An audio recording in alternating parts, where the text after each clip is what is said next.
Hi guys, I'm Shmee, hello and welcome back to the channel where you join me today for a drive in a car that is very, very special. Now I'm here in Rhode Island with the Audrain Collection, part of the Audrain Museum, and this unbelievable display of cars. In fact, behind me, quite a few standout Ferraris, the likes of the lovely 330, the Enzo, the F40, the 599 GTO and a 550 Barchetta. But I've picked a car to take for a quick run in the afternoon sunshine, a car that really stands out for many reasons. It's one of the last of its kind, one of the last with this kind of engine, one of the last with this kind of design, and a car that I'd be particularly interested in adding to my collection down the line as well. And it's a car that I haven't actually driven for quite a long time. Today is about experiencing the Ferrari 458 Speciale. They made about 3,000 Speciales in total, the track-focused version of the 458 Italia that followed on from the likes of the 360 Challenge Stradale and the 430 Scuderia. This particular car in the Rosso Corsa with the iconic NART stripe will sound the part. It revs to 9,000 RPM. But let's have a quick look around the car before it is time to go for a drive.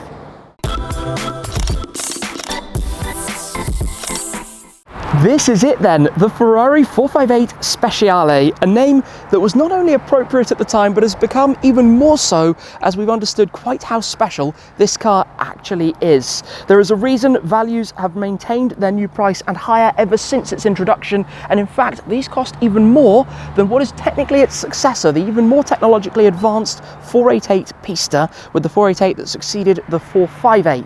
Now, talking about the name 458, because of the 4.5 litre naturally aspirated V8, which you get a fantastic view of through this window over the rear deck. It is the last of its kind, and along with this car's siblings, the 458 Speciale A for Aperta, the convertible, of which they made 499, and technically the Pininfarina Sergio, of which they only made 6 as a hyper few-off limited edition. They were the last naturally aspirated V8 Ferrari models. Now, as an owner of a twin turbocharged V8 from Ferrari, the SF90 Stradale, there's something about the engines, and there's something about an engine that is allowed to scream as this one does. I remember well when it was introduced, going back almost a decade now, but the last time I drove one was quite a while back, and I'm fascinated to get back behind the wheel, having recently gone out with my friend Christian in his 458 Spider. But of course, this being the even more dynamic, more hardcore, more focused version, normally something that grabs my attention, and being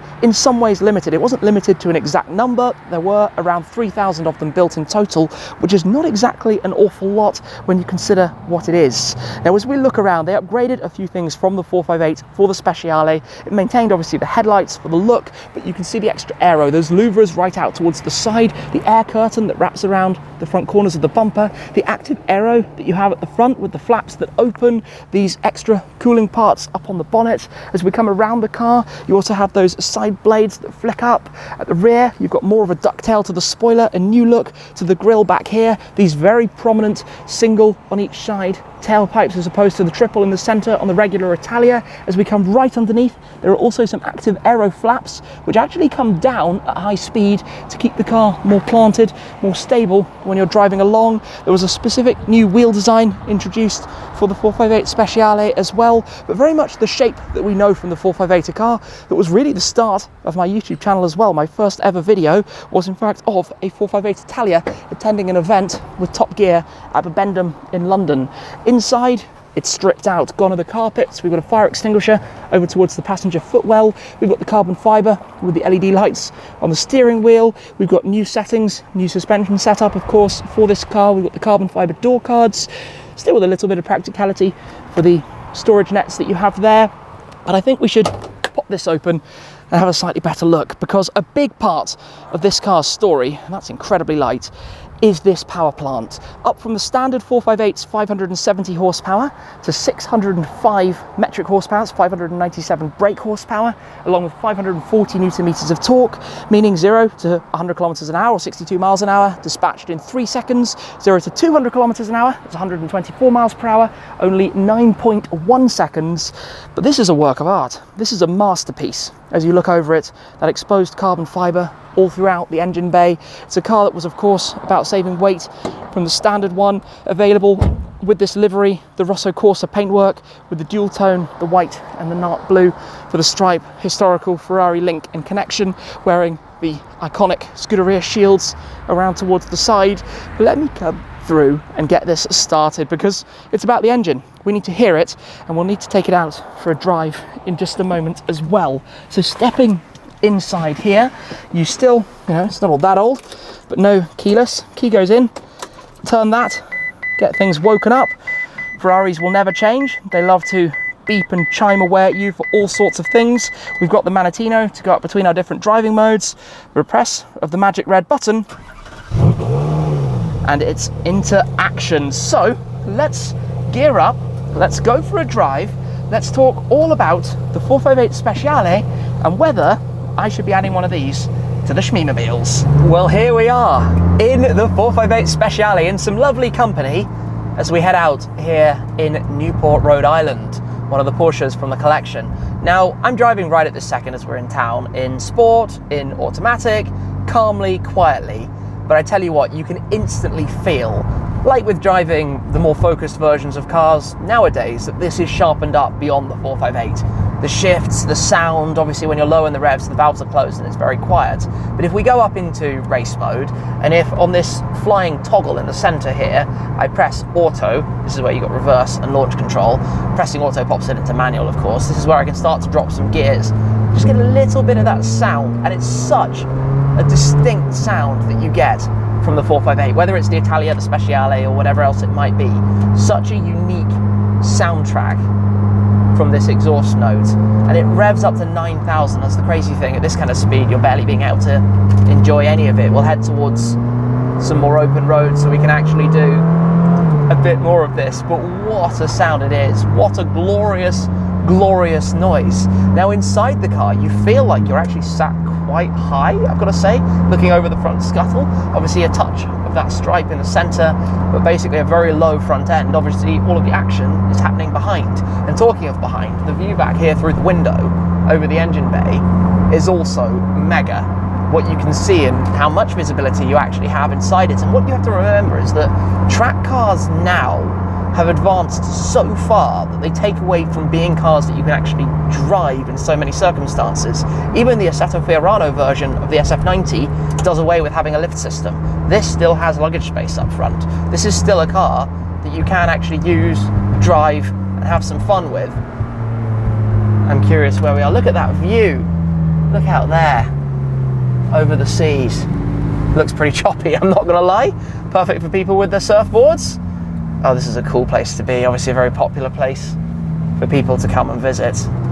And we are cruising past with this really quite cool pairing. Anyway, I'm hoping it's going to open up because I want to hear a whole lot more of this engine sound.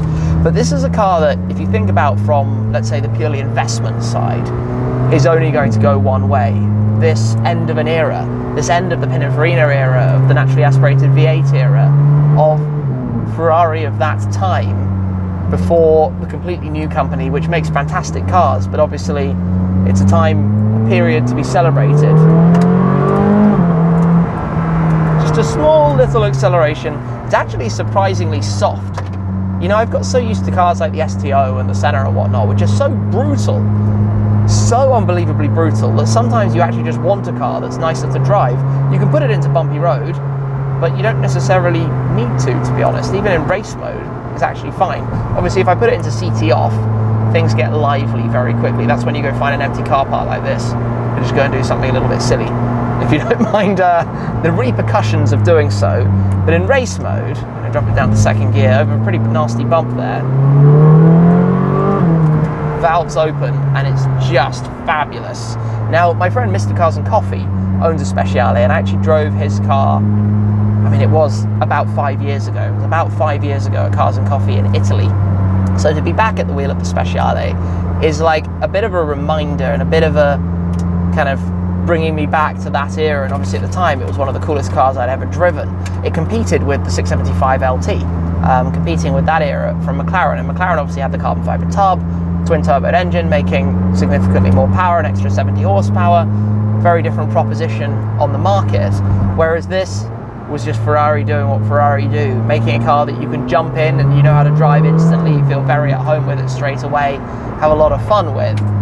And fun is something I'd like to have, so we might need to hope that we stop driving at 20 miles an hour at some point soon, because this needs to be opened up a touch more. One of the challenges we face is that there aren't all that many amazing roads to drive around here. Amazing in the sense of the view, as you can see, but not amazing in the sense of the speed limit. It is a bit of a gentle cruise. But what I'm surprised by perhaps in here is that the car is actually quite aggressive. It's actually quite violent. You know, when you shift down to second gear, for example, foot on the throttle a little, the upshift is a real kick in the back. Gives you a real sense of urgency, sense of let's go. Steering wheel, it's one of these chunky wheels, and I talk about this every now and then. I like a steering wheel that's not quite as big to have to stretch your hand around, gives you a little bit more freedom with it. But this was still earlier days of the Ferrari steering wheel versus the modern cars. They have all of these controls on here, the lights, the wipers, the Manettino, engine start, and your bumpy road, but nothing like the full touch controls of the E-Manettino and everything in the SF90, in the Roma, and in the 296 GTB and GTS. Obviously those have taken everything even further, but this is, yes, clearly a place where one just enjoys the drive, enjoys the cruise, enjoys taking it easily. This is slightly better. Obviously it was raining quite a lot earlier, so not ideal there, but still, it's just that noise in the background. And of course you can pull the valves as well. You can have that all the time if you want plenty more of it. They don't make them like this anymore. Yes, a brand new F8 or a 296, as I have on order as well, has even more power, significantly more power. You know, the 296 has over 200 horsepower more than this does, and that's the regular model, which should really be compared to the 458 Italia. So the 296 has 260 horsepower more, and technically you could argue it's the entry level, it's the level below the category where this was. Power numbers have completely ballooned in recent years and make very little sense now. What a car like this does, though, is have much more of an emotional connection. It's a car that's much more about how it makes you feel when you're driving it. And obviously you get a sense of this, so we have a good old stop sign to contend with. It's the emotion, and that's what you get through even the soundtrack of it. You know, the noise that this car makes, the feeling that it gives you, is something that a modern car does in a very, very different way. Now, don't get me wrong, I love the new car buying experience. It's a very big part of it for me with cars like the 296, to go through the motions of that, to create the specification and to own it from new. And, you know, a car like this, it's a one-owner car that's not done all that many miles, makes it arguably even more special. That whole, you collect it, you get the feeling of it, you know everything about its history, you know the full story. But there is something about a car like this. Now, for me, talking about story, you know, one of the big things is that my first upload on the Shmeemobiles YouTube channel was a 458 Italia. It was the Top Gear magazine awards dinner at Bibendum in Chelsea in London, where they had a 458 Italia and a Murcielago SV. And I can't help but feel like it's a 458 Italia which should be on the agenda, on the radar, to one day add to the collection, to join the other modern Ferraris. You know, I think there's certainly a desire at my end to acquire a little collection of Ferraris down the line. Look at that view with the sun, the afternoon sun. Oh, this is really, really quite a magical afternoon. Those noises. Yeah. We finally have an opportunity to listen to that. Down to second gear. What a mega sound. I feel like I need to go and give one of these an absolute ragging around a racetrack. That's what it's for. That's where I know you'd really get the most out of it, unlike obviously driving on the fairly docile streets of Rhode Island. As beautiful as the views are.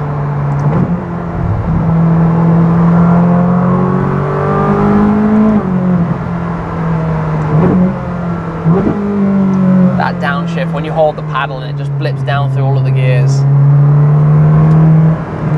Kind of adjusting to the steering wheel as well, it always takes a second. I'm glad to have at least been able to get once to about 9,000 RPM to feel, you know, that, like I said, emotional connection, because that's what it's about. That's what this car is. That's what makes it so special. That's what makes it so speciale. Well, we're back at base, and very quickly, before we pop this car inside, neutral.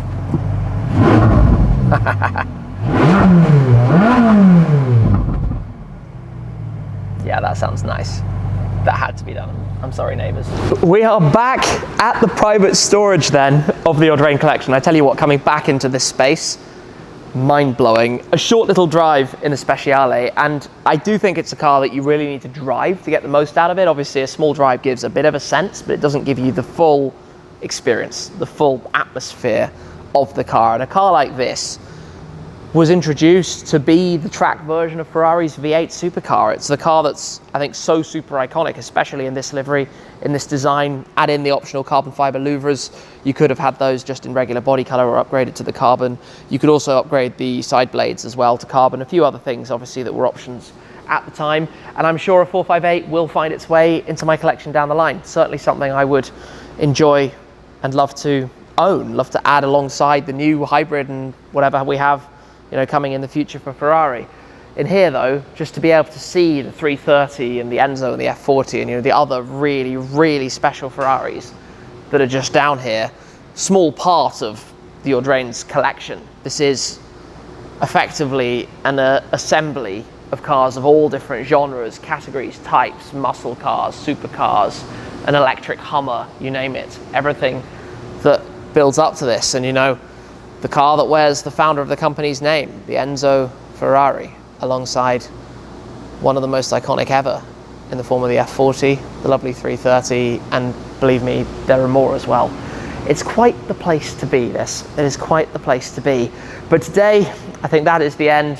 I'm gonna have to go and give these keys back. The end of an experience, the end of a drive, the end of my fun with the 458 Speciale.